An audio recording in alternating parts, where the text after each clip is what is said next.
tarde a todos e a todas. Meu nome é Márcia Nascimento. Eu sou do povo Caingangue, da terra indígena Nonoai, no estado do Rio Grande do Sul. E Macher também da Tixauri, nono Congresso Brasileiro de Neurociências da Visão que Inronoi estudo e Shainuinto estudo Hanya com Betchin Hanya. Para mim é um prazer enorme estar aqui, participando desse evento. Eu estou muito feliz de estar participando, né, de estar dividindo essa mesa com o professor Marcos Maia e as professoras Lohane, Sabrina e Aline. Eu vou falar, então, hoje sobre um estudo de rastreamento ocular que eu fiz dentro do doutorado, né, durante o doutorado, a tese que eu defendi em 2017. Então, esse estudo de rastreamento ocular de evidenciais em Caingangue foi desenvolvido no laboratório de psicolinguística experimental, né, da UFRJ, sob a orientação do professor Marcos Maia.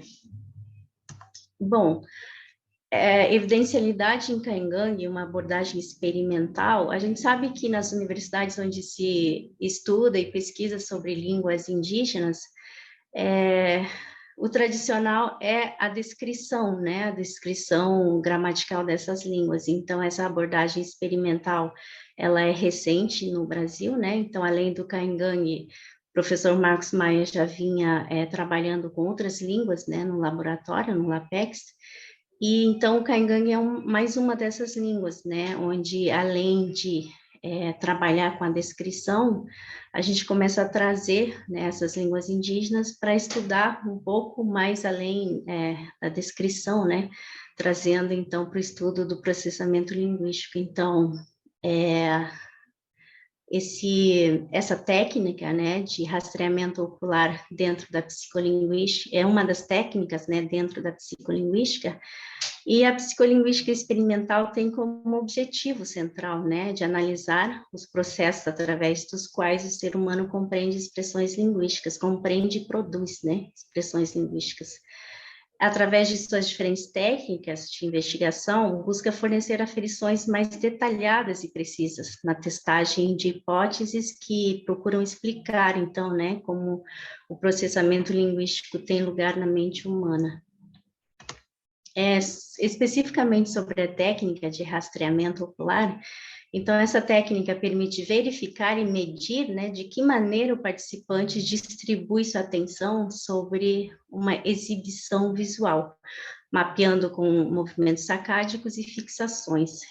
A maioria dessas sacadas são processos subconscientes, resultado da combinação de fatores externos, como luminosidade e movimento, fatores internos, como fatores cognitivos, que vão determinar essa mudança de atenção. Então, os movimentos do olho são linguisticamente mediados através dos links referenciais que existem entre expressões linguísticas e seus referentes no mundo, né? Então, ou seja, o comportamento dos movimentos sacádicos tem, então, como principal objetivo estabelecer referência. A evidencialidade, então, dentro desse capítulo, né, para estudar a evidencialidade na língua Caingangue, eu visitei muito essa pesquisadora, a autora Aiken Paul, de 2004. Então, ela vai definir a evidencialidade, né, os evidenciais, como uma categoria gramatical que vai codificar, né, o conhecimento do falante sobre a fonte da informação veiculada, consistindo no fenômeno de interface entre a gramática e o discurso. E a função precípua desses evidenciais é de sinalizar a procedência da informação veiculada, especificando, por exemplo, se a informação faz parte do conhecimento do próprio falante ou se vem de fontes externas. Essa autora ainda vai dizer que é uma categoria gramatical específica relacionada, então, à fonte da informação. Faller, 2002, ele vai dizer que existem três principais tipos, né, de fontes de informações codificadas pelos evidenciais. Então, aquela acessada diretamente, reportada de outros e através de raciocínio. Sistemas de evidenciais podem existir vários, né? Vários sistemas de evidenciais que também se organizam de diferentes formas nas línguas que apresentam essa categoria. Então, a gente vai ter língua com apenas dois termos, né? Digamos, dois morfemas, dois termos gramaticais que vão se opor. Por exemplo, em A1, temos ali um termo, né, um morfema que vai indicar a primeira mão, né, a informação obtida pelo próprio falante versus não primeira mão. Então, vai ter línguas também com 3 termos, línguas com 4, línguas com 5 ou mais termos, né? Então, quanto mais termos, os sistemas vão ficando cada vez mais complexos. Então, 4, 5 termos, línguas que apresentam de 4 a 5 termos ou mais, já são consideradas línguas que possuem um sistema altamente complexo, né, de evidencialidade. A língua tucano, tariana, desano e wanano são línguas que possuem, né, esse sistema complexo, né, de 5 ou mais, onde, por exemplo, D1, você vai ver evidenciais que vão indicar visual, não visual sensório, inferido, assumido e reportado. Em Caingangue, em 2013, eu faço um estudo também onde eu identifiquei basicamente esses evidenciais, né, em torno de 7 evidenciais. Então, esses evidenciais, eles vão se organizar fazendo essa distinção, né, de primeira mão e ouvir dizer. Então, os principais evidenciais aqui, por exemplo, na primeira mão, que indicam, né, informação de primeira mão, é o visual MUR, né, versus o reportativo IE. Por exemplo, nessa frase, Marit Fitan Yudmar, Maria chegou. O MUR indica uma informação obtida de forma visual pelo falante, né? E o IE, Marit Fitan Yud, dizem que Maria chegou, o IE vai aqui indicar uma informação reportada, né? Não obtida diretamente pelo falante. Então, esses dois termos, esses dois evidenciais são os que eu vou estudar, né, com esse experimento de rastreamento ocular.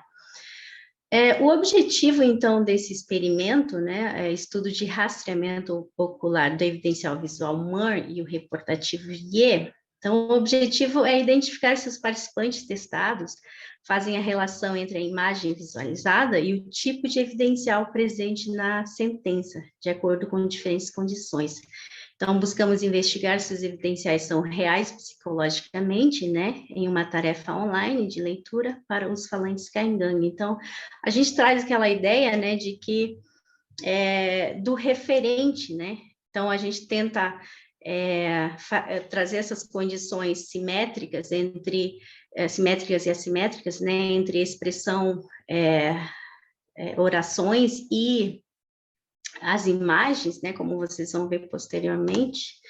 Então, a tarefa desse experimento é Sentence Picture Matching, né, uma combinação, então, de sentença escrita com imagens, né, frases escritas contendo o evidencial visual MUR, ou o IE, evidencial reportativo IE, né, para serem avaliados em relação às imagens que indicam evidência direta ou indireta, formando, portanto, as condições simétricas, né, MC é condição simétrica para o MUR, evidencial visual, e o JC é condição simétrica para o IE, o reportativo. Da mesma forma, formando condições assimétricas também para esses dois evidenciais, né? MF, então é falso, né? Para uma condição falsa para o evidencial visual, e JF, condição falsa para o evidencial reportativo. Então, os sujeitos testados foram 32 sujeitos, né? 32 falantes de caingangue, variáveis independentes, tipo de evidencial, MUR e reportativo IE, simetria, correto, falso, consistia nas 3 áreas críticas, né, da frase e da imagem.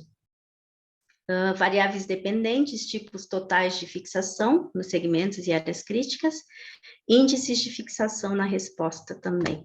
A hipótese, então, trabalhamos com a hipótese de que os sujeitos testados irão relacionar a imagem visualizada com o tipo de evidencial representado nas sentenças, né? Sendo possível observar essa relação através dos movimentos arcádicos e das fixações nas áreas críticas, bem como pelos índices de aceitabilidade. Aqui também a sequência de fixação traz pista para a gente da relação que existe, né, desse elemento, né, que faz referência ao morfema evidencial. As previsões, então. Uma imagem que mostra uma informação reportada tem como compatível uma sentença com o evidencial IE, que indica justamente a informação reportada. Da mesma forma, uma imagem que mostra uma informação obtida diretamente através de observação visual tem como compatível uma sentença com o evidencial MUR, que indica a informação visual. Dessa forma, as condições simétricas entre imagem e sentença terão padrões de visualização mais rápidos, né, e serão melhor aceitas do que as condições assimétricas. Os tempos médios de fixação serão mais elevados nos segmentos críticos, onde encontram-se os evidenciais. O design, então, foi de 2 por 2 por 3, 12 condições distribuídas em quadrado latino, né, em 4 versões, 8 itens experimentais com 16 itens distratores para cada versão. O exemplo, então, de material aqui, a gente vai ter uma condição simétrica para o evidencial visual MUR. Você vai ter ali, então, a sentença Nir Actambora Quemar. Os meninos jogaram bola, informação visual, né? E você vai ter ali, então, a figura do macaquinho, né, que é quem reporta, que é quem conta os fatos, aliás. Então, ele está obtendo, a imagem mostra que ele está obtendo o evento, né, de forma direta, né, por ele mesmo. Então, forma-se uma condição simétrica, né, de sentença junto com imagem. Aqui uma condição assimétrica, né? Uma condição falsa para o mesmo evidencial, você tem a mesma sentença, Nira Tambora Quemar, né? Os meninos jogaram bola, informação visual, mas na imagem você vê um segundo elemento ali, que é o papagaio, né? Que é quem realmente está reportando, quem realmente obteve a informação e está reportando para o macaco, e o macaco está dizendo dando essa informação, né? Então, forma ali um contexto assimétrico, né? Uma condição assimétrica de imagem para a sentença, né? Onde na sentença você tem o visual MUR, mas na imagem mostra o papagaio sendo elemento de informação reportada, né? O procedimento, então, seguindo todos os protocolos, né, teve uma sessão de calibração, 4 itens de prática, tarefa experimental, né, para que o participante entendesse bem a tarefa. Então, na tela, primeiro aparecia, né, a tela com a frase, né, depois sumia essa tela, daí vinha a imagem e a mesma frase, daí desaparecia e depois tinha o participante tinha a outra tela com as palavras how, que é ok, certo, né? E o a, que é negativo, que representa as condições falsas, né? Então, com o olhar, eles tinham que decidir, né? Fixando em how ou a. Esse aparelho, então, foi levado para a aldeia, né? Para que a gente pudesse fazer o experimento na aldeia, com os falantes. E os resultados, então, a gente teve os tempos totais de fixação nas áreas críticas, por condições, por exemplo, numa condição simétrica para o evidencial IE, então, essas condições foram processadas em latência média de 290 milissegundos, né? Versus, para a condição falsa, 340, né? E para o evidencial visual, em uma média de 380 para 470. tá? Então, se vocês olharem também aqui embaixo, vocês vão ver que a condição falsas, tanto para um quanto para outro evidencial, né? Tanto para o visual quanto para o reportativo, a condição falsa sempre demandou mais tempo, né? Para fazer a decisão, para fazer a leitura. Aqui, os mapas de calor também a gente teve pistas interessantes, né? Tem a frase aqui na primeira figura ali, Ngir Agietamborake. Então, a gente tem uma condição, uma frase, né, com o reportativo IE, e você vê que você tem ali em vermelho, né, mostrando que a partícula evidencial, o morfema evidencial, IE, demandou também tempos maiores de fixação, né? Assim também ocorreu com a partícula, né, o morfema evidencial visual, MAR, que está no final da sentença, MAR. Aqui no conjunto, né, imagem e sentença, você vê também que os elementos, né, que podemos dizer que são referentes desses evidenciais, por exemplo, o IE, onde a gente tem aqui na primeira figura, né, Nir Agietamborake. Então, o IE é o reportativo e o elemento que na imagem representa, né, a informação reportada é justamente o macaquinho. E na segunda imagem a gente tem Niraitamborake Mar, né? A gente tem o evidencial visual e dessa vez quem obteve, né, informação direta foi o próprio macaquinho. Então a gente tem também as fixações que se concentraram também nesse elemento, né, que indica, né, a fonte da informação.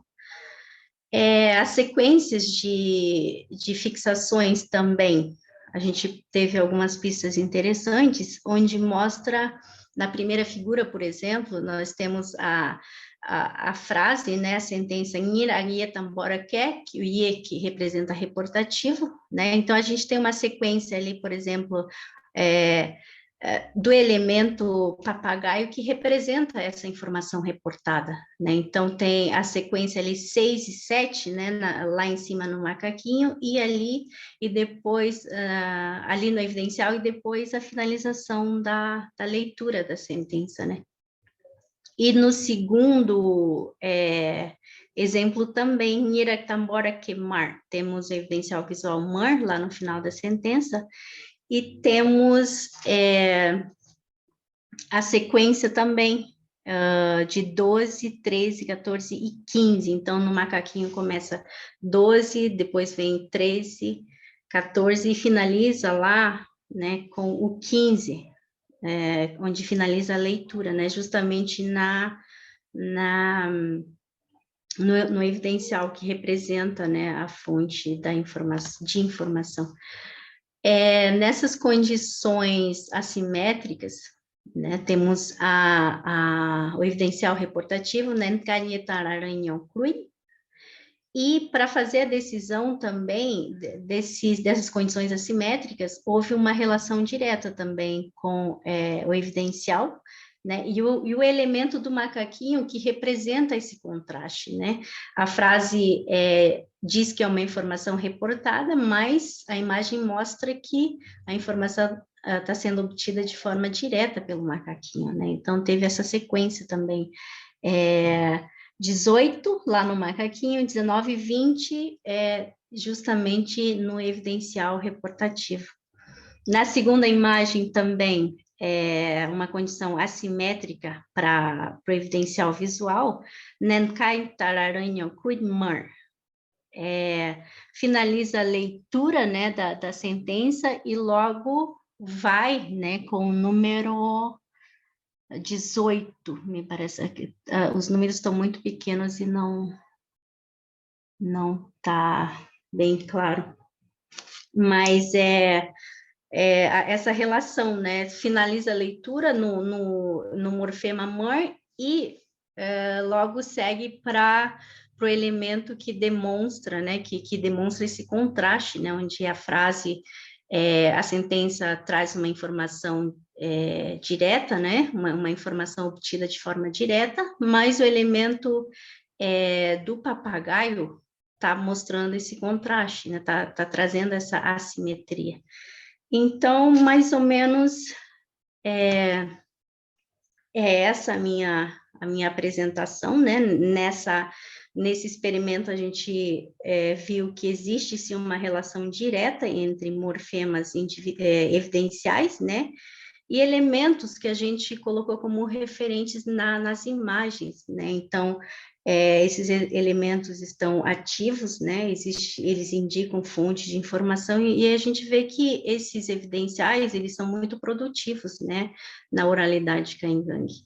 Então, algumas pistas interessantes, assim, para ver, para a gente pensar, né? Como essas estruturas gramaticais acontecem, né, no processamento e na produção de linguagem. Então, era mais ou menos isso. Se alguém tiver alguma uma pergunta, algum comentário, eu estou à disposição. E eu agradeço mais uma vez, Idmar Hutty. Muito obrigada.